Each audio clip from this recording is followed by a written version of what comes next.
അന്നത്തെ എൻ്റെ ഒരു അറ്റംപ്റ്റ് എന്ന് പറഞ്ഞാൽ എനിക്ക് അറിയില്ലായിരുന്നു സക്സസ്ഫുൾ ആവുമോ അറ്റംപ്റ്റ് എന്ന് പറഞ്ഞ ഒരു ആപ്ലിക്കേഷൻ ബിൽഡ് ചെയ്യുക എന്നുള്ളതാണ്, സ്റ്റാർട്ടിങ് ഫ്രം സ്ക്രാച്ച്. അപ്പോൾ എനിക്കത് പോസിബിൾ ആണോ, അതിന് എന്തൊക്കെയാണെന്ന് എനിക്ക് വെളിപ്പെടുത്തുന്നുണ്ടായിരുന്നില്ല. സോ എനിക്ക് ഒരുപാട് ഹെൽപ്പ് വേണമായിരുന്നു പല ഫീൽഡിലുള്ള ആൾക്കാർ. അതൊക്കെ എനിക്ക് കിട്ടി എന്നുള്ളതാണ്. ഒരു ഇനീഷ്യലിൻ്റെ ഒരു തോട്ട്, ഞാൻ കോഡ് ഡെവലപ്പ് ചെയ്യുക, എൻട്രിയിൽ തന്നെ കോഴ്സുകൾ ചെയ്യുന്ന ആരെങ്കിലും കോൺടാക്ട് ചെയ്തിട്ട് അവരുടെ ഹെൽപ്പോട് കൂടി ആപ്പ് ബിൽഡ് ചെയ്യുക എന്നുള്ളതായിരുന്നു. നമുക്കൊരു കോഗ്നിറ്റീവ് ഇഷ്യൂസ് അല്ലെങ്കിൽ സൈക്കോളജിക്കൽ ഇഷ്യൂസ് നമുക്ക് പ്രെഡിക്റ്റ് ചെയ്യാൻ പറ്റിക്കഴിഞ്ഞിട്ടുണ്ടെങ്കിൽ ഇങ്ങനെ ഉണ്ടായിരിക്കും എന്നൊരു തോട്ടാണ് ആദ്യം വന്നത്. അങ്ങനെ ഓരോ കോഴ്സുകളുടെയും സിലബസ് ഞാനായിട്ട് ഇവാലുവേറ്റ് ചെയ്യാൻ തുടങ്ങി. ഞാൻ സീറോയിൻ ചെയ്തതാണ് ആക്ച്വലി എൻട്രി എലിവേറ്റിൻ്റെ data science and machine learning എന്ന് പറയുന്ന കോഴ്സ്. ഈ ഇൻഡസ്ട്രിയൽ സെഷൻസും പ്ലസ് സോഫ്റ്റ് സ്കിൽ ട്രെയിനിങ് കൂടി എൻട്രി നമുക്ക് പ്രൊവൈഡ് ചെയ്തിട്ടുണ്ടായിരുന്നു. അപ്പോൾ ഇങ്ങനെ Entri help me to expand the network. We are also getting industrial sessions. എനിക്ക് ഈ ഒരു എക്സ്ട്രാ അറിവ് കൂടി വേണം എന്നുള്ളവർക്കും കൂടി സ്യൂട്ടബിൾ ആയിട്ടുള്ള ഒരു കോഴ്സായിട്ട് എനിക്ക് തോന്നി. ബാച്ച് കഴിയുന്തോറും ഇൻഡസ്ട്രിയൽ ഫീഡ്ബാക്ക് എടുത്തിട്ട് സിലബസ് തന്നെ ഇമ്പ്രൂവ് ചെയ്യുന്നുണ്ട്. ഹായ്, എൻ്റെ പേര് വൈശാഖ് എന്നാണ്. തൃശ്ശൂർ ജില്ലയിലാണ് എൻ്റെ വീട്, കൊടകരയിലാണ്. സോ ഞാനൊരു എടെക് കൺസൾട്ടൻ്റ് ആണ്. ഫിസിക്സ് ആണ് എൻ്റെ വിഷയം. ബേസിക്കലി ഞാനൊരു എഡ്യൂക്കേറ്ററാണ്, പക്ഷേ ഇപ്പോൾ I'm training AI models in physics. ഞാൻ ആക്ച്വലി പ്യോർലി ഒരു ഫിസിക്സ് ഫീൽഡിൽ നിന്ന് വരുന്ന ഒരാളാണ്. കറൻ്റ്ലി ഞാൻ എൻട്രി എലിവേറ്റിൽ data science and machine learning എന്ന് പറഞ്ഞൊരു കോഴ്സ് ചെയ്തുകൊണ്ടിരിക്കുകയാണ്. പണ്ട് തൊട്ടേ പ്രോജക്റ്റുകളോട് എനിക്കൊരു ഫാസിനേഷൻ ഉണ്ടായിരുന്നു. പക്ഷെ നമ്മുടെ so called conventional academic projects എന്ന് പറഞ്ഞിട്ടുണ്ടെങ്കിൽ കുറച്ചും കൂടി ആ ഒരു കോഴ്സ് കംപ്ലീറ്റ് ചെയ്യാനുള്ള റിക്വയർമെൻറ്റ് പോലെ, അല്ലെങ്കിൽ ഒരു ടെക്നിക്കലി റിക്വയർമെൻറ്റ് പോലെയാണ് നമ്മളതിനെ കൺസിഡർ ചെയ്യുന്നത്. പക്ഷേ ആക്ച്വലി ഒരു പ്രോജക്റ്റ് എന്ന് പറഞ്ഞിട്ടുണ്ടെങ്കിൽ ഒരു എഡ്യൂക്കേഷനിൽ ഏറ്റവും ബ്യൂട്ടിഫുൾ ആയിട്ടുള്ള ടൂളാണ്. എക്സാമുകളെക്കാളും ലോകത്ത് തന്നെ നമുക്ക് ഏറ്റവും ഫേമസ് ആയിട്ടുള്ള പല കമ്പനികളും ഒരു സ്കൂൾ അല്ലെങ്കിൽ കോളേജ് പ്രോജക്റ്റ് ഒക്കെ ആയിട്ടായിരിക്കും സ്റ്റാർട്ട് ചെയ്തിട്ടുണ്ടാവുക. മറ്റ് കാര്യങ്ങളൊക്കെ അവസാനിച്ചിട്ട് ലാസ്റ്റായിരിക്കും ഒരു പ്രോജക്റ്റിനൊരു ഇമ്പോർട്ടൻസ് കൊടുക്കുക. ഇപ്പോൾ 10 വർഷമായി ഞാൻ ഒരു എഡ്യൂക്കേറ്റർ എന്നുള്ള നിലയ്ക്ക്, ഫിസിക്സ് പഠിപ്പിക്കുന്ന ഒരാളെന്നുള്ള നിലയ്ക്ക് വർക്ക് ചെയ്യുന്നു. So last year data science and machine learning ആ മേഖലയിൽ ഒരു കോഴ്സ് ചെയ്യണം. Because I was taking sessions on edtech related ആയിട്ട് അല്ലെങ്കിൽ ഓൺലൈൻ ടീച്ചിങ് റിലേറ്റഡ് ആയിട്ടൊക്കെ എടുക്കുന്നുണ്ടായിരുന്നു. And currently I'm training AI models in physics. അപ്പോൾ ഒരു എക്സ്പെർട്ടൈസ് ഉണ്ട്. കുറച്ച് ആക്സിഡൻ്റലി ആണ് ഞാൻ ഈ ഫിസിക്സ് ആൻഡ് AI മെർജ് ചെയ്തിട്ടുള്ള ഒരു AI മോഡൽസിന് ഫിസിക്സ് പഠിപ്പിക്കുക എന്നൊക്കെ സിംപ്ലി പറയാം. അപ്പോൾ ആ രീതിയിൽ ഞാൻ വളരെ ആക്സിഡൻ്റലിയാണ് എത്തിപ്പെടുന്നത്.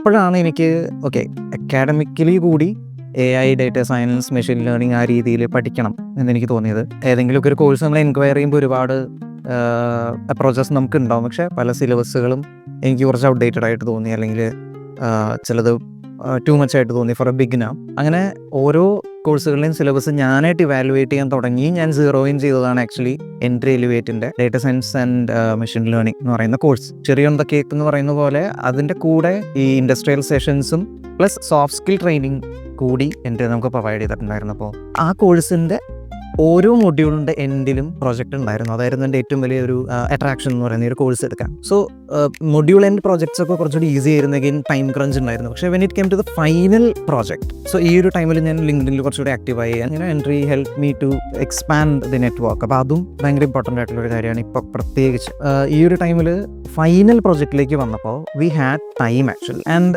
പണ്ടത്തെ പോലെയല്ല, റെസ്ട്രിക്ഷൻസ് ഉണ്ടായിരുന്നില്ല. പിന്നെ നമുക്കൊരു പ്രൊഫഷണൽ എക്സ്പീരിയൻസ് വന്നു. ആൻഡ് നമുക്ക് അതിനുള്ള കുറച്ചുകൂടി ഫെസിലിറ്റീസ് ഉണ്ട്. ഇപ്പോൾ പണ്ടൊക്കെ നമ്മളൊരു പ്രൊജക്റ്റ് ചെയ്യുമ്പോൾ നമ്മുടെ ലാപ്ടോപ്പ് പോലും ഇല്ല. So this time I thought to go all out. ഒരു അക്കാഡമിക് റിക്വയർമെൻറ്റിന് മാത്രമല്ലാതെ ഒരു പ്രോജക്റ്റ് എങ്ങനെ ചെയ്യാം എന്നുള്ളതായിരുന്നു. അപ്പോൾ എനിക്ക് ആക്ച്വലി എൻ്റെ ഏറ്റവും താല്പര്യം എന്ന് പറയുന്നത് എൻ്റെ തന്നെ ഫീൽഡിൽ, എടെക് ഫീൽഡിൽ, ഓൺലൈൻ എഡ്യൂക്കേഷൻ ഫീൽഡിൽ ഒരു പ്രൊജക്റ്റ് ചെയ്യുക, അതുമായിട്ട് ബന്ധപ്പെട്ടൊരു പ്രൊജക്റ്റ് ചെയ്യുക, അറ്റ്ലീസ്റ്റ് എഡ്യൂക്കേഷൻ ഫീൽഡിലെങ്കിലും ഒരു പ്രൊജക്റ്റ് ചെയ്യുക എന്നുള്ളതായിരുന്നു താല്പര്യം. പക്ഷേ നമുക്ക് തന്ന ഡേറ്റ സെറ്റുകളിൽ എഡ്യൂക്കേഷൻ റിലേറ്റഡ് ആയിട്ടുള്ള ഡേറ്റ ഉണ്ടായിരുന്നില്ല. Real life, real time industrial data നമുക്ക് വേണം. അപ്പം അത് ലഭിച്ചത് വേറെ പല ഫീൽഡുകളിലാണ്. ടെക്നോളജി ഉണ്ടായിരുന്നു, ഹെൽത്ത് കെയർ ഉണ്ടായിരുന്നു. അപ്പം then out of those fields എനിക്ക് തോന്നി എഡ്യൂക്കേഷനേക്കാൾ ഇമ്പോർട്ടൻ്റ് ആയിട്ടുള്ളൊരു ഫീൽഡാണ് ഹെൽത്ത് കെയർ എന്ന് പറയുന്നത്. പല ഡേറ്റ സെറ്റുകൾ നമുക്ക് അവൈലബിൾ ആയിരുന്നു. അപ്പോൾ അതിനകത്ത് ഭയങ്കര ഇൻട്രസ്റ്റിംഗ് ആയിട്ടുള്ള ഡേറ്റ സെറ്റ് ഇപ്പം ഇന്ന് ലോകത്ത് അവൈലബിൾ ആയിട്ടുള്ള ഒരു ഫെസിലിറ്റി എന്ന് പറയുന്നത് ഫോർ എൽഡർലി പീപ്പിൾ. പല കേസുകളിലും പ്രായമായിട്ടുള്ള ആളുകൾ വീടുകളിൽ ഒറ്റയ്ക്കായിരിക്കും. അവർക്ക് ഒരു എമർജൻസി വന്നാൽ, അവർക്കൊരു ഭയങ്കര ഒരു BP ഷൂട്ട് വന്നാൽ, ഒരു ഭയങ്കര ഷുഗർ ലെവലിൽ വേരിയേഷൻ വന്നാൽ, അവരൊന്ന് വീണാൽ ഓട്ടോമാറ്റിക്കലി ഹോസ്പിറ്റലുകൾ അല്ലെങ്കിൽ ആംബുലൻസുകളൊക്കെ ഇൻഫർമേഷൻ കൊടുക്കുന്ന സിസ്റ്റംസ് ഒന്നുണ്ട്. അപ്പോൾ നമ്മളിതിനെ സേഫ്റ്റി മോണിറ്ററിങ് സിസ്റ്റംസ് എന്നൊക്കെ പറയും. അതിൻ്റെ ഡേറ്റയാണ് ഞങ്ങൾക്ക് തന്നത്, അല്ലെങ്കിൽ എനിക്ക് അവൈലബിൾ ആയത്. നാച്ചുറലി നമ്മൾ അത് വെച്ച് ഡെവലപ്പ് ചെയ്യേണ്ട ഒരു മെഷീൻ ലേണിംഗ് മോഡൽ എന്ന് പറയുന്നത് അതുമായിട്ട് ബന്ധപ്പെട്ടതെന്ന് തന്നെയാണ്. അതായത് ഈ ഡേറ്റ ഉപയോഗിച്ചിട്ട് എങ്ങനെയാണ് അത് ഇംപ്രൂവ് ചെയ്യുക, അല്ലെങ്കിൽ ഈ ഡേറ്റ ഉപയോഗിച്ചിട്ട് എങ്ങനെയാണ് അങ്ങനെ ഒരു സിസ്റ്റം ഡെവലപ്പ് ചെയ്യുക. What if we could predict mental issues, or നമുക്കൊരു കോഗ്നിറ്റീവ് ഇഷ്യൂസ് അല്ലെങ്കിൽ സൈക്കോളജിക്കൽ ഇഷ്യൂസ് നമുക്ക് പ്രെഡിക്റ്റ് ചെയ്യാൻ പറ്റിക്കഴിഞ്ഞിട്ടുണ്ടെങ്കിൽ ഇങ്ങനെ ഉണ്ടായിരിക്കും എന്നുള്ളൊരു തോട്ടാണ് ആദ്യം വന്നത്. അതൊരു എങ്ങനെ ഒരു അറ്റംപ്റ്റ് ആയിരുന്നു. അതിൽ 2 കാര്യങ്ങളുണ്ട്. ഒന്ന്, റൈറ്റ് സംതിങ് അല്ലെങ്കിൽ put forward to the society about something like the importance of academic projects this time at least. ഇപ്പോൾ ഒരുപാട് അവന്യൂസ് നമുക്ക് ഉള്ളതുകൊണ്ട് അക്കാഡമിക് പ്രോജക്ട്സ് കുട്ടികളും ടീച്ചേഴ്സും സീരിയസ് ആയിട്ട് എടുത്താൽ, സോ ഒരുപാട് പേര് ഇപ്പോൾ പണ്ടത്തേതിനേക്കാൾ ഒരുപാട് ബെറ്റർ ആയിട്ട് അക്കാഡമിക് പ്രോജക്ട്സ് ചെയ്യുന്നുണ്ട് നമ്മുടെ നാട്ടിൽ തന്നെ. So again I would like to propagate that. അത് നമ്മൾ ചെയ്താൽ പല വ്യക്തികൾക്കും അത് കണ്ടിന്യൂ ചെയ്തവരുടെ ജീവിതത്തിൽ എന്തെങ്കിലും ഒരു കാര്യം ബിൽഡ് ചെയ്യാൻ പോലും സാധിക്കും. സോ അങ്ങനെ ആ പ്രോജക്റ്റായിട്ട് മുന്നോട്ട് പോയ wrote in social media about that. Even in LinkedIn community, outside the Entri community ഒരുപാട് പേര് എനിക്ക് അതിൽ സപ്പോർട്ട് ഓഫർ ചെയ്തു. ഐഡിയലി ആ ഒരു പ്രോജക്റ്റ് നമുക്ക് കോഡ് മാത്രം സബ്മിറ്റ് ചെയ്യുക എന്നുള്ളതാണ്. പക്ഷേ അന്നത്തെ എൻ്റെ ഒരു അറ്റംപ്റ്റ് എന്ന് പറഞ്ഞാൽ എനിക്ക് അറിയില്ലായിരുന്നു സക്സസ്ഫുൾ ആവുമെന്ന്. അറ്റംപ്റ്റ് എന്ന് പറഞ്ഞാൽ ഒരു ആപ്ലിക്കേഷൻ ബിൽഡ് ചെയ്യുക എന്നുള്ളതാണ്. I M A very beginner I M starting from scratch. അപ്പോൾ എനിക്കത് പോസിബിൾ ആണോ, അതിന് എന്തൊക്കെയാണെന്ന് എനിക്ക് വെളിപ്പെടുത്തുന്നുണ്ടായിരുന്നില്ല. സോ എനിക്ക് ഒരുപാട് ഹെൽപ്പ് വേണമായിരുന്നു. പല ഫീൽഡിലുള്ള ആൾക്കാർ, ഹെൽത്ത് കെയറിലുള്ള ആൾക്കാരെ വേണമായിരുന്നു, പെർട്ടിക്കുലർലി സൈക്കോളജിക്കൽ മേഖലയിൽ വർക്ക് ചെയ്യുന്ന ആൾക്കാരെ വേണമായിരുന്നു, വെബ് ഡെവലപ്മെൻറ്റ് അല്ലെങ്കിൽ ആപ്ലിക്കേഷൻ ഡെവലപ്മെൻറ്റ് ആ മേഖലയിലുള്ള ആൾക്കാരുടെ ഹെൽപ്പ് എനിക്ക് വേണമായിരുന്നു. അതൊക്കെ എനിക്ക് കിട്ടി എന്നുള്ളതാണ്. ഒരു പോസിറ്റീവ് ഇൻറ്റൻറ്റ് അവരിൽ നിന്നൊക്കെ എനിക്ക് ഉണ്ടായിരുന്നു. സോ ഇനീഷ്യലി എൻ്റെ ഒരു തോട്ട്, ഞാൻ കോഡ് ഡെവലപ്പ് ചെയ്യുക, എൻട്രിയിൽ തന്നെ വെബ് ഡെവലപ്മെൻറ്റ് അല്ലെങ്കിൽ ആ ഒരു ഏരിയയിലും കോഴ്സുകൾ ചെയ്യുന്ന ആരെങ്കിലും കോൺടാക്ട് ചെയ്തിട്ട് അവരുടെ ഹെൽപ്പോടുകൂടി ആപ്പ് ബിൽഡ് ചെയ്യുക എന്നുള്ളതായിരുന്നു. മന്ത്സ് ലേറ്റർ ഇപ്പോൾ ആ ഒരു പ്രോജക്റ്റ് എത്തി നിൽക്കുന്ന ഒരു സ്റ്റേജ് എന്ന് പറയുന്നത് I have build an application. Simply speaking ഇത് എന്താണെന്ന് വെച്ചിട്ടുണ്ടെങ്കിൽ, ഒരു ഹോസ്പിറ്റലിന് അല്ലെങ്കിൽ ഒരു ഹെൽത്ത് കെയർ പ്രൊവൈഡറിന് അവരുടെ പേഷ്യൻസിൻ്റെ വൈറ്റൽസ് ഒരു ടേബിളാർ ഫോമിൽ ഈ ആപ്ലിക്കേഷനിൽ അപ്ലോഡ് ചെയ്യാൻ പറ്റുകയാണെങ്കിൽ they will get an output predicting ആ പേഷ്യൻസിൽ ഏതൊക്കെ പേഷ്യൻസിന് ഇത്തരം കോഗ്നിറ്റീവ് ഡിസോർഡേഴ്സ് ഭാവിയിൽ വരാൻ സാധ്യതയുണ്ട്, അല്ലെങ്കിൽ who are at A risk of those cognitive issues. And അങ്ങനെ ഒരു ലിസ്റ്റ് ഇവർക്ക് കിട്ടിക്കഴിഞ്ഞിട്ടുണ്ടെങ്കിൽ മറ്റ് ഇഷ്യൂസിനെ പോലെയല്ല, സൈക്കോളജിക്കൽ ഇഷ്യൂസ് നമുക്ക് മുൻപേ കൂട്ടി പ്രെഡിക്റ്റ് ചെയ്യാനും അത് ഫോർസി ചെയ്യാനും പ്രോപ്പറായിട്ട് അതിനെ കൗൺസിലിംഗ് കൊടുക്കാനും ഒക്കെ സാധിച്ചാൽ മേ ബി അതായിരിക്കും അവരുടെ മറ്റുള്ള ഇഷ്യൂസിൻ്റെ റൂട്ട് കോസ് എന്ന് പറയുന്നത്. This is the nutshell of my project. And my intent was to do this project as well as propagate about the importance of academic projects and why they should be taken seriously. Right now ഒരു 68% accuracy-യിലാണ് ഞാൻ എൻ്റെ output നിൽക്കുന്നത്. So it's in the refinement process. കൂടുതൽ ആളുകളുടെ ഒരു support ഇപ്പോൾ ഞാൻ project complete ചെയ്തതിന് ശേഷം I had written about that in LinkedIn. I am getting more support there. കൂടുതൽ റിയൽ ടൈം ഡാറ്റ കിട്ടുമ്പോൾ നമുക്കത് മോഡലിനെ ട്രെയിൻ ചെയ്യാനും അക്യുറസി കൂട്ടാനും ഒക്കെ നമുക്ക് പോസിബിൾ ആയിരിക്കും. നമ്മുടെ നാട്ടിലൊരു ഇഷ്യൂ എന്ന് പറഞ്ഞിട്ടുണ്ടെങ്കിൽ എഡ്യൂക്കേറ്റഡ് ആയിട്ടുള്ള ഒരുപാട് ആളുകളുണ്ടാവും. ഒരു റിയൽ ലൈഫിൽ ഓൺട്രപ്രണർഷിപ്പിലേക്ക് കടക്കാൻ അല്ലെങ്കിൽ ഒരു ഇന്നോവേറ്റീവ് ഒരു ഫ്രീലാൻസർ ആവാൻ അല്ലെങ്കിൽ ഒരു യൂസ്ഫുൾ എംപ്ലോയർ ആയിട്ട് മാറാൻ ഉള്ളൊരു സ്കില്ല്, ഇത് തമ്മിലുള്ളൊരു ഗ്യാപ്പ് നമ്മുടെ നാട്ടിൽ കൂടുതലാണ്. ഒരു ഐഡിയ ഇല്ലാതെ മേഖലയിലേക്ക് ഇറങ്ങി കഴിഞ്ഞിട്ടുണ്ടെങ്കിൽ നമുക്ക് ഒരു useful contributor to the field ആവാനായിട്ട് നമുക്ക് പറ്റില്ല. When you do an academic project, actually നിങ്ങൾ കോഴ്സ് ചെയ്തുകൊണ്ടിരിക്കുകയാണ്, നിങ്ങൾ അക്കാഡമിക്സിലാണ്, ബട്ട് അതൊരു ഭയങ്കര ട്രാൻസിഷൻ പോസിബിലിറ്റിയാണ് നിങ്ങൾക്ക് തരുന്നത് ആ ഒരു ഫീൽഡിലേക്ക് ഒരു യൂസ്ഫുൾ കോൺട്രിബ്യൂട്ട്. ഞാൻ ഒരു എംപ്ലോയി എന്ന് മാത്രം പറയുന്നില്ല. Like data science and machine learning പഠിച്ചു കഴിഞ്ഞാൽ ഏതൊരു ഫീൽഡിൽ ഏതൊരു കോഴ്സ് ചെയ്ത് കഴിഞ്ഞാൽ you can be an employee, you can be A freelancer, you can be an entrepreneur. അപ്പം അങ്ങനെ ഒരു മേഖലയിലേക്ക് കടക്കണമെങ്കിൽ ഫുൾ മൈൻഡ് കൊടുത്ത് ഒരു മീനിങ് ഫുൾ ആയിട്ടൊരു അക്കാഡമിക് ഒരു പ്രോജക്റ്റ് ചെയ്തിട്ട കാര്യമുള്ളൂ. അപ്പോൾ അത് ആ ഒരു തോട്ടിലേക്ക് എത്തുന്നത് എൻട്രിയിലുള്ള അത്തരം ഇൻഡസ്ട്രിയൽ സെഷൻസ് വഴിയാണ്. മെൻറ്റർ ചെയ്ത് ഉണ്ടാക്കിയെടുത്ത ഒരു ലേണിംഗ് സ്പേസിലാണ് നമ്മൾ ഈ ഒരു പ്രോജക്റ്റ് ചെയ്യുന്നത്. And for me, even though this is a job oriented course, it's placement assistance ഒക്കെ ഉള്ള കോഴ്സാണ്.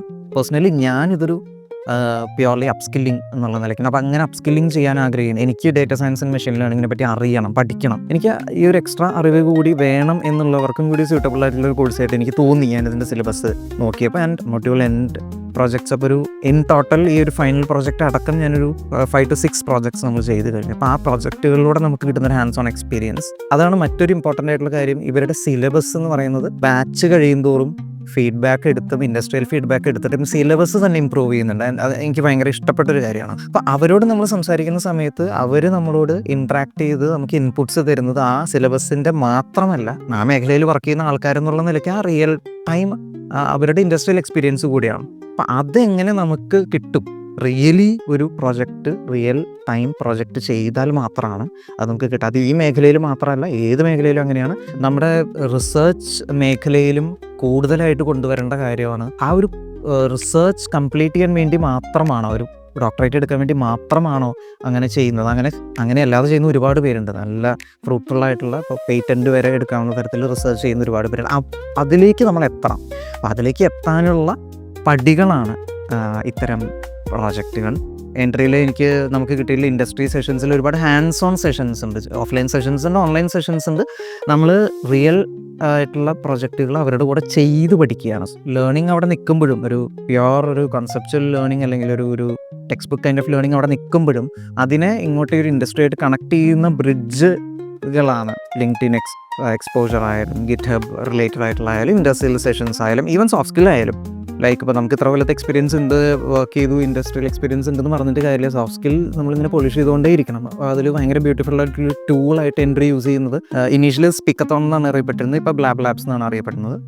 അത് ഞാൻ ഭയങ്കര താല്പര്യത്തോടുകൂടി നോക്കി കാണുന്നവർ ഇപ്പോഴും ഞാൻ സെഷൻസ് അറ്റൻഡ് ചെയ്യുന്നതാണ്. നമ്മൾ അക്കാഡമിക്കലി ഭയങ്കര ബ്രില്യൻ്റ് ആയതുകൊണ്ട് മാത്രം നമുക്കതൊരു സോഷ്യലി മീനിങ് ഫുൾ ആയിട്ടുള്ളൊരു സംഭവത്തിലേക്ക് കൊണ്ടുവരാൻ പറ്റണമെന്നില്ല. പിന്നെ ഞാൻ ഈ ഒരു പ്രൊജക്റ്റിൻ്റെ കാര്യം ഇനീഷ്യലി കമ്മ്യൂണിക്കേറ്റ് ചെയ്തപ്പോൾ എനിക്ക് ഇനീഷ്യലി ഒരു അഡ്വൈസ് വേണ്ടിയിരുന്നത് എൻട്രിയിൽ നിന്ന് തന്നെയാണ്, എൻട്രിയുടെ മെൻറ്റേഴ്സിൽ നിന്ന് തന്നെയാണ്.